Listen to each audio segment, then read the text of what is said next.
G'day everyone, it's Turbo Tristan. Welcome back to the channel. As you would have seen by the title and the thumbnail of this video, we got broken into and some of our stuff got stolen. Namely, this car here that we've been working on for the last sort of 6 months got nicked.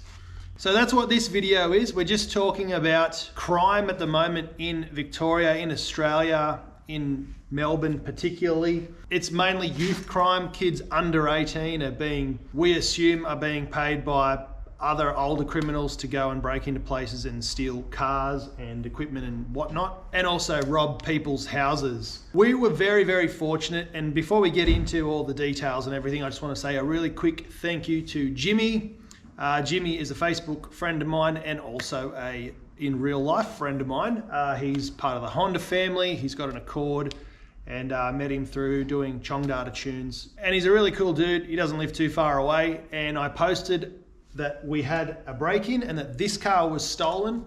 I posted a photo of it on my Facebook at around about 7:45 a.m. the day that it was stolen.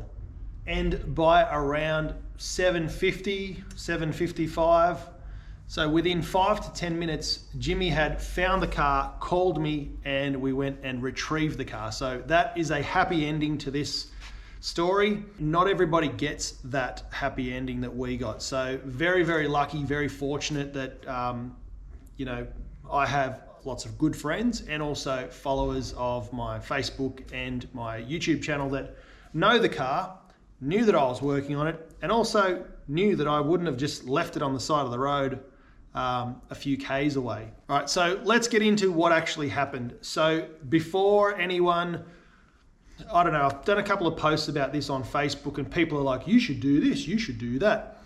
Let me tell you, we did everything normal and humanly possible to protect the vehicle and all of our belongings and everything. So this complex is gated off, it's well lit, it's secure on all sides. So there's a really big, like 7-8 foot high gate out the front that's electric. You need a key to get in. The building's a solid concrete, and yeah, it's secure like a castle on all 4 sides. There's 8 businesses that share this common driveway, and we're all really close community. We all know each other and we all talk every single day.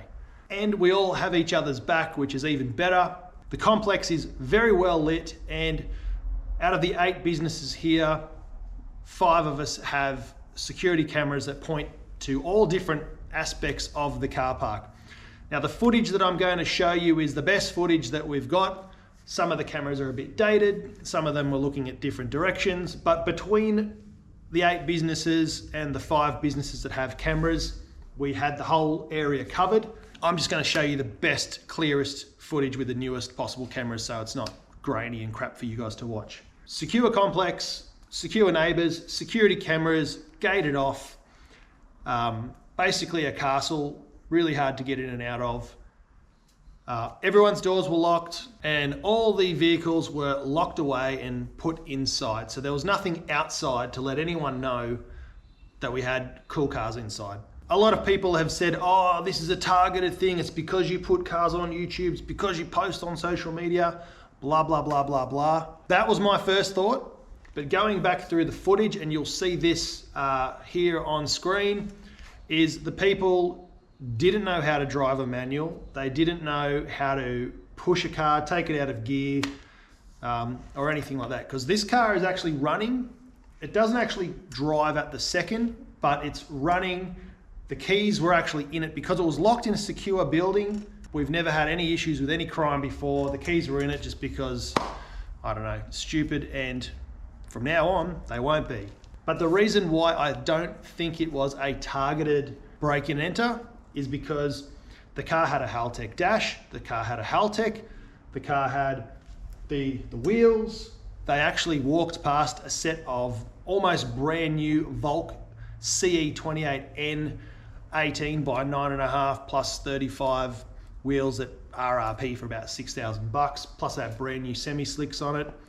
They walked straight past those. They actually moved them out of the way to get this car out, which they thought, oh, this is cool to steal. Yeah, the car ran. You could have started it up, revved it up. You could have done all sorts of things. None of the guys there knew how to drive a manual. They were so young. They'd never driven a manual before, probably never even sat in one or seen one. So they didn't know what the 3 pedals did. So that was a really cool anti-theft device for us. So if you don't want your car stolen, drive a manual. The only things that they did actually take were a 10 or a 15-year-old laptop that was a hand-me-down from a hand-me-down. Was really worth like $50. So they stole that. The only thing that was on there was all my Haltech tunes, which sucks, but there was nothing else on there. They took a brand new in the packet Nardi steering wheel, which the customer purchased for this car. It was sitting on the front seat with the boss kit and the horn button. They didn't take the boss kit, they didn't take the horn button, they just took the steering wheel in a box.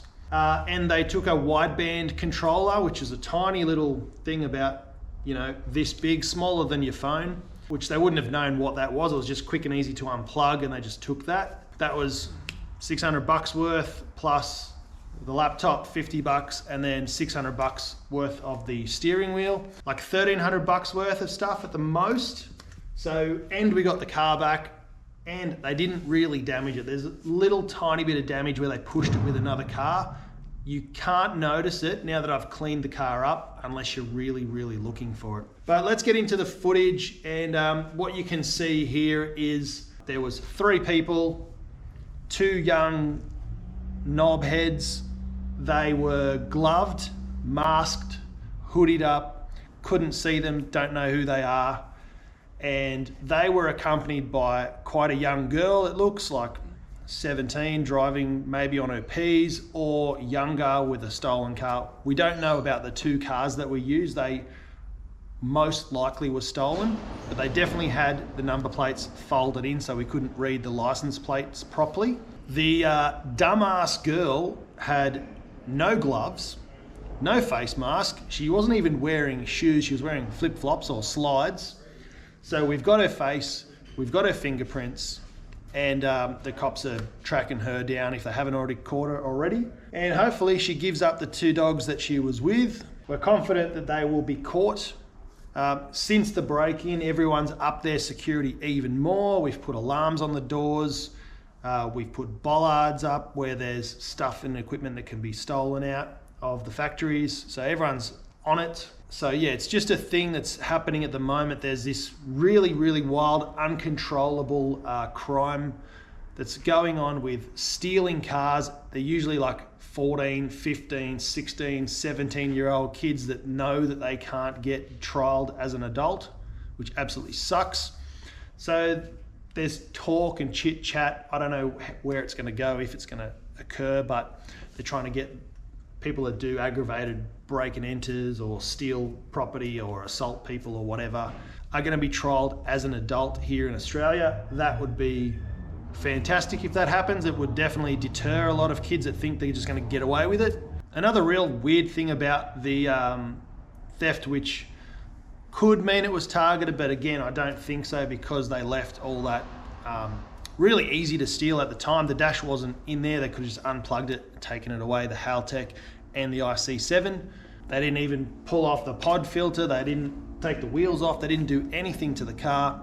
So when they pushed this car out of the workshop that it was stored in, right behind it was a perfectly fine running and driving, full tank of fuel, keys on the dash, ready to go, Mazda 3, automatic. They could have definitely taken off with that. And they chose to push this thing. And the way they did that was by using the other smaller car, which looks like a Suzuki Swift, or it could have been an MG. They kind of share a lot of the same body panels these days, hard to tell on the camera.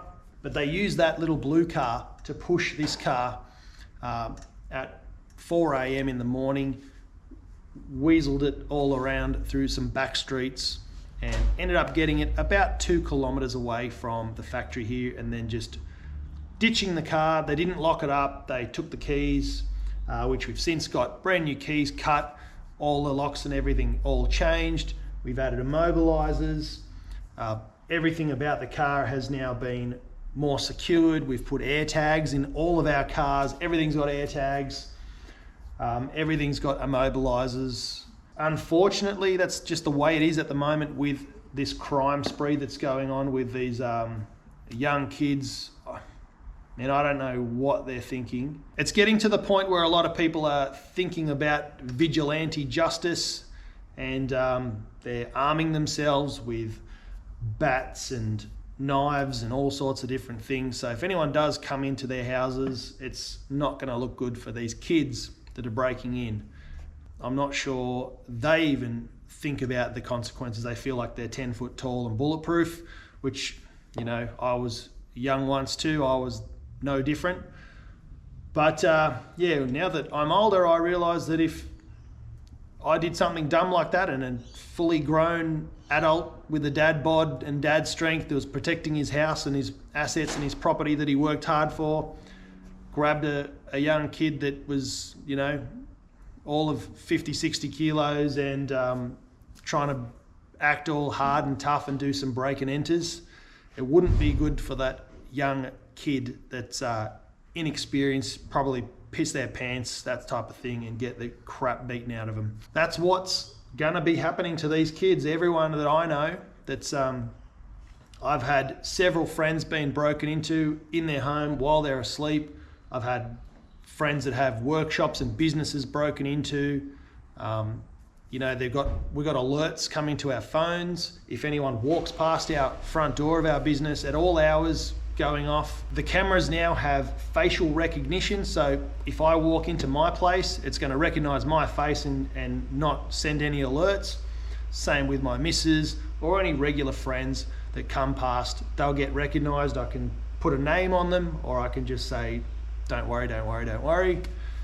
But anyone else that's new and coming around at weird hours, they're going to get their face scanned, all the points, data points logged in the system in these new cameras, and AI and the cops can use that to identify people now. So it is a nanny state thing. It's a, you know, privacy issue for people. They're getting their face scanned when they walk into the supermarket these days. If it helps catch criminals, then in that instance, I'm all for it. I don't know about going to the grocery store, but again, a lot of places like that see a lot of criminals. So yeah, that's how they justify it, I guess. And I gotta say, I'm on board with it. And I'm not sure I'm 100% on board with all that sort of stuff, but if it happens in your home and you wanna protect yourself in your own home or your own place of business or your investment or your workshop, or, you know, protecting your customers' cars, things like that, I think in that instance, it's a really good thing. So if anyone recognizes any of the people in this video, shoot me a message. The cops have the fingerprints of the girl, they have the face and the photos and all the footage. They have all this same footage. The cops have been going through it.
Again, I don't think it was targeted. The people in the Honda community are awesome. They all know me, I know them. It's really small.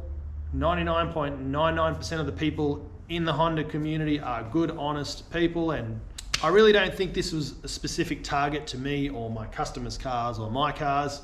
They actually broke into my neighbour's factory, who was nice enough to let me store my car in there, but we're all bollarded up now. We're all alarmed and secured and cameras everywhere. So I have been filming heaps and heaps of stuff. We've got an episode coming out on this with some interior mods.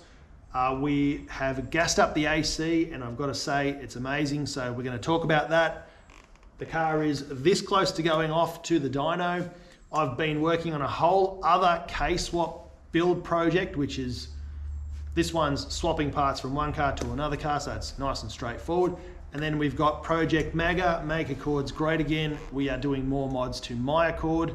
It is now my daily, and I'm also doing Spool Up full-time, and TT Motorsports or TKO Motorsports or whatever you want to call it, my little workshop doing customer jobs for people as well. So it's all full-time. I don't have a day job anymore. This is it. So we're getting back to focusing on that. So yeah, not a happy video, not a video that I ever wanted to make, but here we are.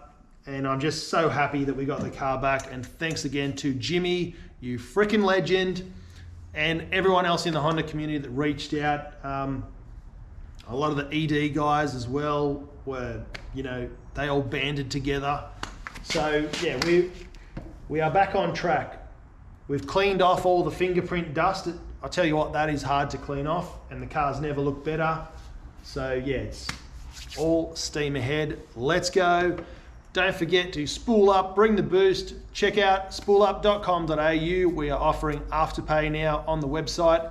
And yeah, you got no excuse. Help me out, buy some parts. Let's go. And I'll see you in the next one. Cheers.